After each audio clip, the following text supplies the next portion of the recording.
बच्चे, आपको मेरी आवाज आ रही है क्या?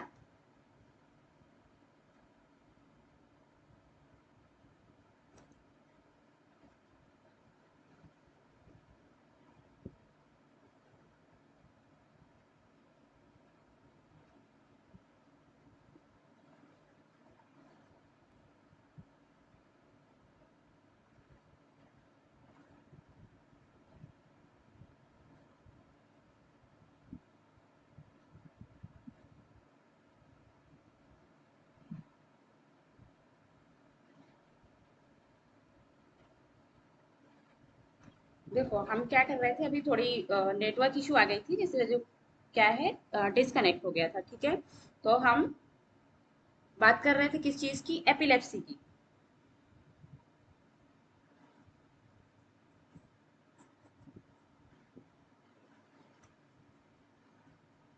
एपिलेप्सी। अब एपिलेप्सी क्या है? आप सब जैसे प्रीवियस में बता रहे थे कि epilepsy, hmm,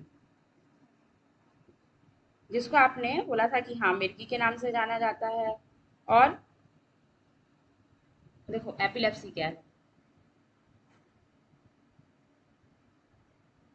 epilepsy is a neurological disorder in which brain activity becomes abnormal, causing seizures, sensation, and sometimes loss of awareness.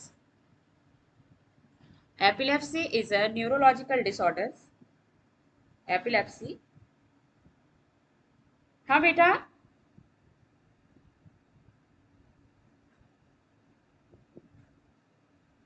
थोड़ी सी नेटवर्क इशू आ गई थी और डिस्कनेक्ट हो गया था। ठीक है, अभी आप अब कोशिश करेंगे, कोई इशू नहीं, आप ध्यान से पढ़िए। ठीक है, देखो एपिलेप्सी क्या है, ध्यान से आप स्क्रीन देखो। ठीक है, देखिए, एपिलेप्सी क्या है? Epilepsy is a neurological disorder in which, देखो न्यूरोलॉजिकल मैंने पहले ही बताया क्या है, जो न्यूरॉन्स से रिलेटेड है। ठीक है, it is a neurological disorder in which brain activity becomes abnormal. अब जो ब्रेन की एक्टिविटी है वो क्या हो जाती है? वो एबनॉर्मल हो जाती है। ठीक, जैसे मैंने आपको ब्रेन की एक्टिविटी क्या बताई थी पहले, एक पर्टिकुलर सीक्वेंस होता है कि हाँ, कि जो एक्शन पोटेंशियल जनरेट हुआ, एक वेव्स आए, उस जो भी स्टिमुलस है, एक पर्टिकुलर स्टिमुलस आया, उस स्टिमुलस ने क्या किया, उसको एक्शन पोटेंशियल जनरेट किया। फिर उसके बाद जो नेक्स्ट एक्शन होगा, एक पहले मतलब किसी भी एक पर्टिकुलर का एक्साइटेटरी होगा, फिर इनहिबिटरी, ऐसे सीक्वेंस में होता है। ठीक, लेकिन एपिलेप्सी में क्या होता है? Epilepsy is a neurological disorder. ये एक न्यूरोलॉजिकल डिसऑर्डर है इन विच ब्रेन एक्टिविटी बिकम्स एबनॉर्मल। जो ब्रेन की आपकी एक्टिविटी है वो क्या हो जाती हैं? एबनॉर्मल हो जाती हैं, और कॉजिंग सीजर्स। सीजर्स क्या करें? सीजर्स करने लगते हैं। जो आप लोग क्लास में सीजर्स को क्या बोलते हो बेटा? सीजर्स को कैसे जानते हो आप लोग? क्या समझते हो आप लोग सीजर से? हम्म,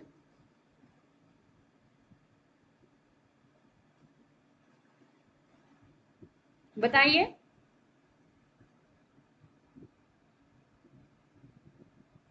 देखो,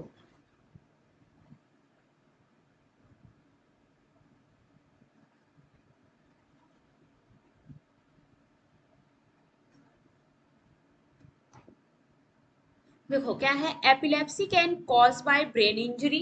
एक पर्टिकुलर अगर ब्रेन में इंजरी हो जा रही है, ये कॉजेज है कि एपिलेप्सी, पहले आपने जाना कि एपिलेप्सी क्या है, कि ये ब्रेन डिसऑर्डर है जो कि ब्रेन की फंक्शंस को क्या कर देता है? एबनॉर्मल कर देता है, और सीजर्स होने लगते हैं। ठीक है, तो epilepsy can be caused by brain injury from stroke. अगर किसी को स्ट्रोक हो गया है तो स्ट्रोक की वजह से क्या हो, ब्रेन ब्रेन इंजरी की वजह से एपिलेप्सी हो जाएगी। या फिर ट्रॉमा हो गया है, ठीक है, किसी भी एक पर्टिकुलर इन्फेक्शंस, ये इन्फेक्शंस की वजह से क्या होंगे? एपिलेप्सी हो जाएंगे। देखो अब क्या है, लिखा है about two third of new cases arises in children. अब चिल्ड्रंस में भी टू थर्ड जो केसेस हैं वो अराइज हो रहे हैं, and most of these cases are idiopathic और caused by trauma. Idiopathic means जो कॉजेस हैं उसके क्या है? अननोन कॉज हैं, कि क्यों हो रहा है वो नहीं पता है, या फिर ट्रॉमा की वजह से हो रहा है। ठीक है, In contrast, seizures or epilepsy with onset in adult life is more often due to underlying brain lesions or metabolic causes. देखो, थेराप्यूटिक्स में आपको पता है कि डिप्लोमा में जो क्वेश्चंस आते हैं, इसमें क्या है, कंसाइज वे में पेपर लिखना है। ठीक है, ऐसा ना हो कि आप एक क्वेश्चन को इतना इलेबोरेट कर दो कि बाकी पेपर के लिए आपको टाइम ही ना मिले। ठीक है, तो आपको नॉर्मली एपिलेप्सी का क्या करना है, ऐसे इंट्रोडक्शन देना है। इंट्रोडक्शन के बाद क्या आता है कि क्लासिफिकेशन, टाइप्स क्या है। हाँ, झटका, वेरी गुड, सीजर्स, झटका, ओके गुड। आप लोगों ने कभी देखा होगा कि कोई एक पर्टिकुलर इंसान है जो कहते हैं ना कि मिर्गी के दौरे पड़े हैं, वो किस चीज की बात हो रही है, वो बात हो रही है इस एपिलेप्सी की। आपने देखा होगा कोई एक पर्टिकुलर पर्सन है ऐसे बेड पे ऐसे कहीं भी नीचे कहीं भी ऐसे गिर गया और पूरी बॉडी में अजीब से उसके मूवमेंट होने लगते हैं। वो वो जो है वो किस चीज की है, वो ना एपिलेप्सी की वजह से होते हैं। अब पहले आपने क्या लिखना है, एपिलेप्सी का ये इंट्रोडक्शन लिखना है। उसके बाद आपको पेपर में क्या लिखना है, क्लासिफिकेशन ऑफ सीजर्स।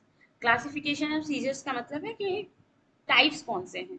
ठीक है, seizures is classified on the basis of behavioural and electrophysiological pattern of activity, कि क्या बिहेवियर है और इलेक्ट्रोफिजियोलॉजिकल पैटर्न क्या है। ठीक, उस बेसिस पे जो है एपिलेप्सी वो डिवाइडेड है टू पार्ट्स में। टू पार्ट्स में कौन सा, पार्शियल। पार्शियल का मतलब क्या होता है, हाफ। ठीक है, एक पर्टिकुलर स्पेस जो है, एक पर्टिकुलर लोकेशन है वहां। और दूसरा होता है जनरलाइज। जनरलाइज का मतलब क्या होता है, जनरलाइज का मतलब होता है फुल, जितना भी पार्ट है फुल बॉडी वो। तो फर्स्ट है, देखो, classification of seizure. Classification of seizure में क्या है, पार्शियल। ठीक है, पार्शियल सीजर।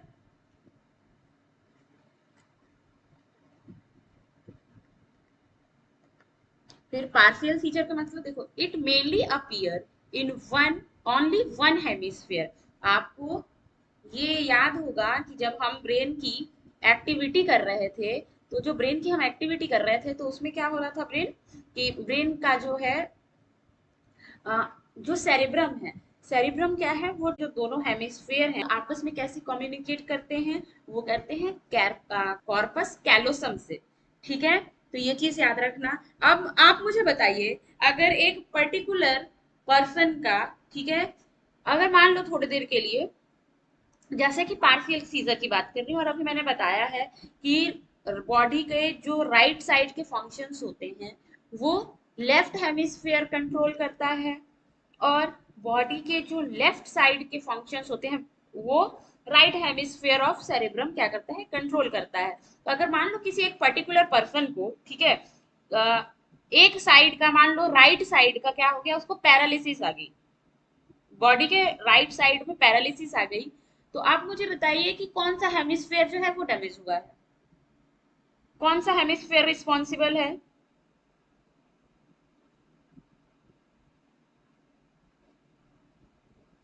क्लियर नहीं दिख रहा शुभम?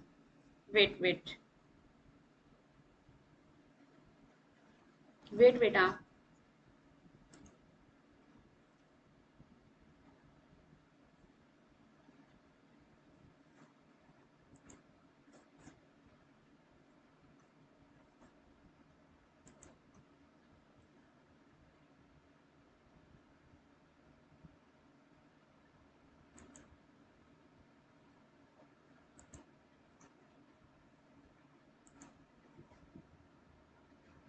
बच्चा आप दिख रहा है क्या?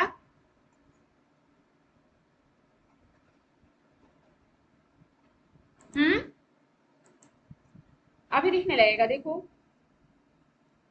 तो फिर क्या होता है, ध्यान से सुनो, ठीक है, बच्चा दिख रहा है?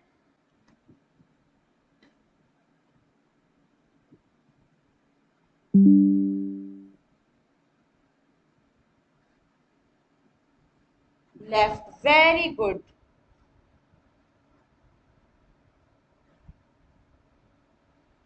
Brain, Shivam, left left, very good बेटा, एक्सेलेंट आंसर। तो अब देखो,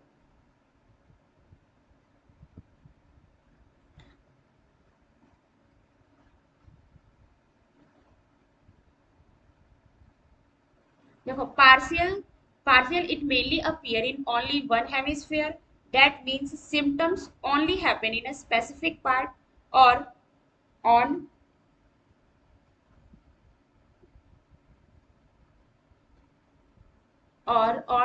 one side of your body, but focal seizure can sometimes spread and become generalized seizures. क्या है देखो, ध्यान से सुनो और समझने की कोशिश करो, ठीक है। एक जो मैंने आपको क्या बताया, देखो मैंने आपको ये बताया कि जो जनरलाइज सीजर्स हैं,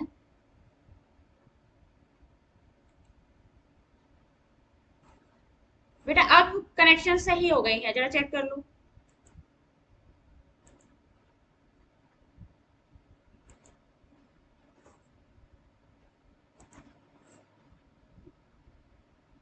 देखो क्या है, जो पार्शियल सीजर है, ठीक है, जो पार्शियल सीजर है आपका, मैंने ये बताया कि एक पर्टिकुलर एक जो पार्ट है, उस पार्ट पे या फिर एक पर्टिकुलर जो एरिया है, उस एरिया पे क्या होते हैं, वहां अपीयर होते हैं, ठीक है। लेकिन बाद में धीरे धीरे क्या होते हैं कि वो जनरलाइज में चेंज भी, कन्वर्ट भी हो जाते हैं, मतलब कि बाकी में क्या होते हैं, होल एरिया में ब्रेन के वो क्या होते हैं, फैल जाते हैं, ठीक है। अब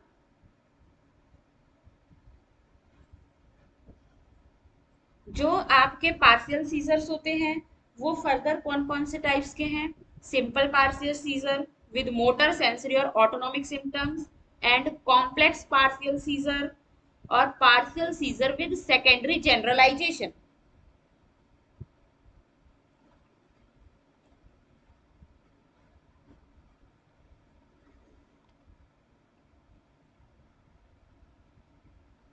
फिर आता है क्या, generalize seizure. Generalize seizure, these are seizure that happens in both hemisphere of your brain side. आपके जो बॉडी क्या है, जो बोथ हेमिस्फीयर हैं, उन बोथ हेमिस्फीयर के ब्रेन साइड में क्या होते हैं, वो कॉज होते हैं, ठीक है। और these seizure tend to cause more severe effect and symptoms। क्योंकि क्या है, आपके जो ब्रेन है, ठीक है, ब्रेन के जो दोनों एरियाज हैं, दोनों एरिया में क्या है, ये क्या है, ये पूरे फैले हुए हैं, तो इसके जो सिम्टम्स होंगे और इफेक्ट होंगे वो क्या होगा, वो ज्यादा होगा, ठीक है। इसके टाइप्स क्या हैं, absence seizure, tonic clonic seizure, और others like myoclonic seizure, tonic clonic seizure, clonic seizure, atonic seizures. ये क्या है, एक पर्टिकुलर उनके टाइप्स हैं। बेटा मेरी वॉइस क्लियर नहीं आ रही है क्या?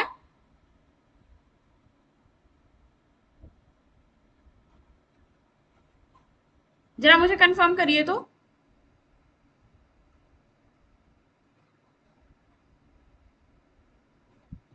मेरी वॉइस क्लियर नहीं है आ रही क्या आपको?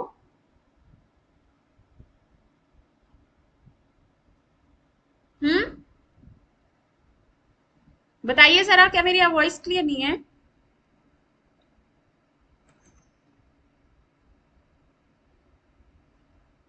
अब क्या है, इटियोपैथोजेनेसिस। इटियोपैथोजेनेसिस क्या है, normal neuronal activity occur in non non synchronised manner. ठीक है, जो नॉर्मल एक्टिविटी होता है वो नॉन सिंक्रोनाइज्ड मैनर्स में होता है। ठीक है, वॉइस आ रही है, क्लियर है मैम, ओके ओके, ठीक है। कोई प्रॉब्लम हो ना बेटा मुझे एक बार ये बता देना, ठीक है। तो देखो, जो क्या है नॉर्मल इटियोपैथोजेनेसिस का मतलब, सबसे पहले ये समझो कि जो इटियोपैथोजेनेसिस होता है, ये इटियोपैथोजेनेसिस क्या होता है, ठीक है। जो आपकी इटियोपैथोजेनेसिस है, वो क्या है कि मतलब कॉज ऑफ डिजीज, एक पर्टिकुलर जो डिजीज है उसका कॉज क्या है, ठीक है। तो देखो सबसे पहले कॉज ऑफ डिजीज में क्या है, कैसे होता है ये, ठीक है।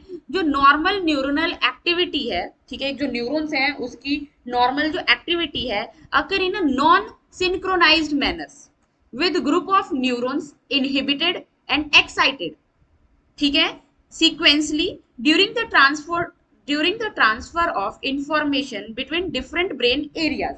मतलब कि एक पर्टिकुलर जो मैंने आपको बताया था कि ब्रेन में भी क्या है, डिफरेंट डिफरेंट एरियाज हैं। पहले कोई मैसेज गया, फिर पहले इनहिबिटरी मैसेज जाएगा या फिर एक्साइटेटरी मैसेज जाएगा, उस पर्टिकुलर मैसेज पे फंक्शन होगा।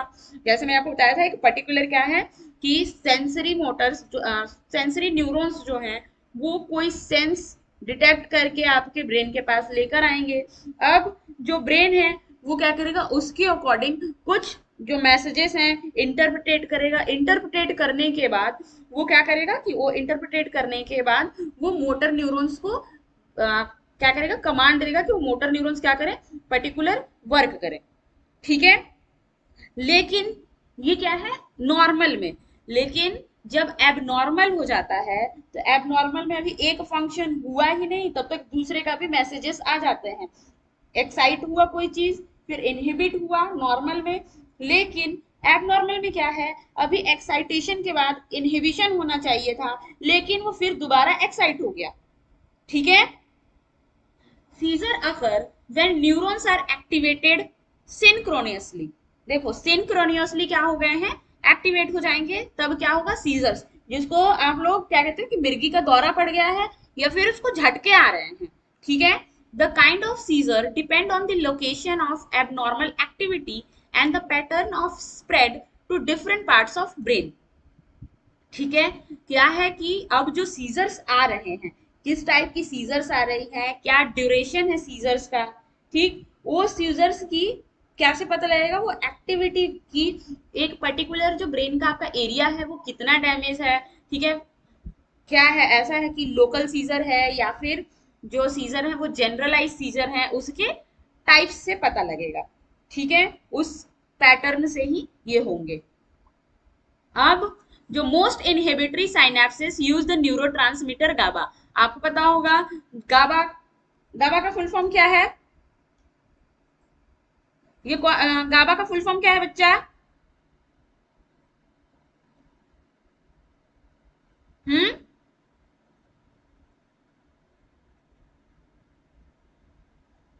Gamma amino butyric acid.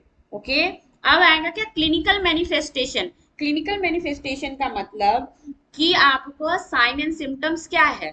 ठीक है, अब ये प्रॉब्लम हो गई है तो क्या साइन एंड सिम्टम्स आ रहे हैं, देखो उससे क्या साइन एंड सिम्टम्स आएंगे, क्या हो जाएगा, सबसे क्या दिक्कतें और हो जाएंगी, एरिथमिया, एरिथमिया हो जाएगा, ब्रीदिंग प्रॉब्लम आने लगेगी, स्लीप डिसऑर्डर्स हो जाएंगे, मूवमेंट डिसऑर्डर्स आएगा, मेटाबॉलिक डिसऑर्डर्स होंगे, माइग्रेन्स भी हो सकता है, और लॉस ऑफ बावेल और ब्लैडर कंट्रोल।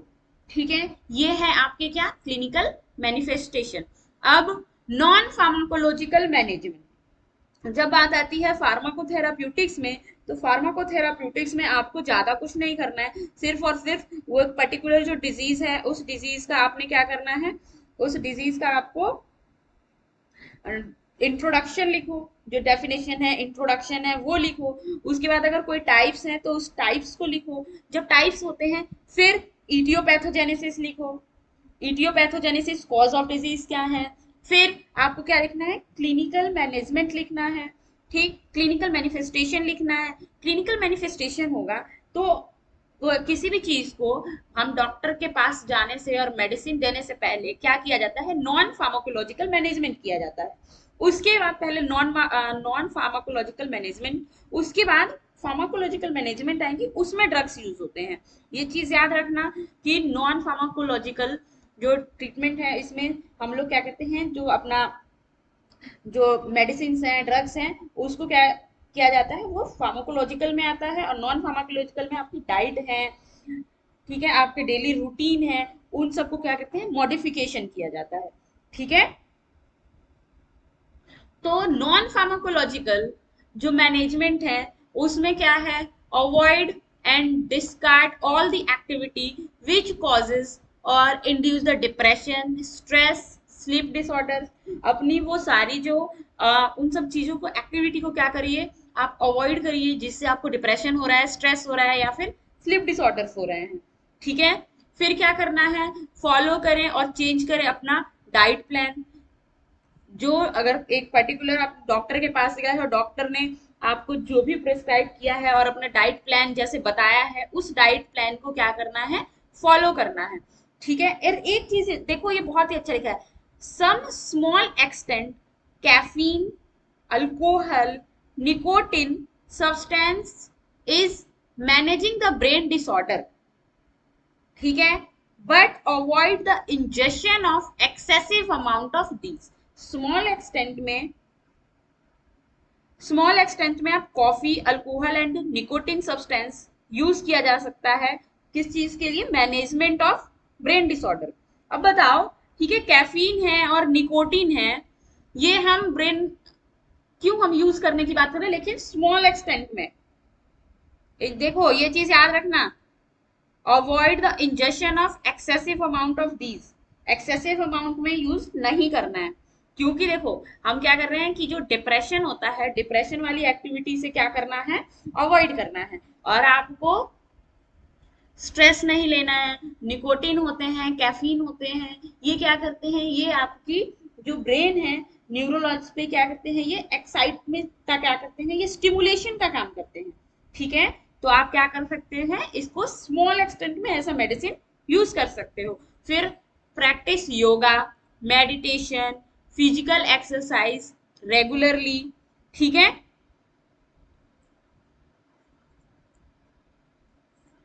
फिर हर्बल और नेचुरल मेडिसिन वो यूज करो। Do such all activity which make you happy and cheerful, मतलब वो एक्टिविटी करें आप जिससे आप खुश हैं, आप खुश हो सके, क्योंकि आप खुश होगे तो क्या होगा, स्ट्रेस नहीं होगा, ठीक है।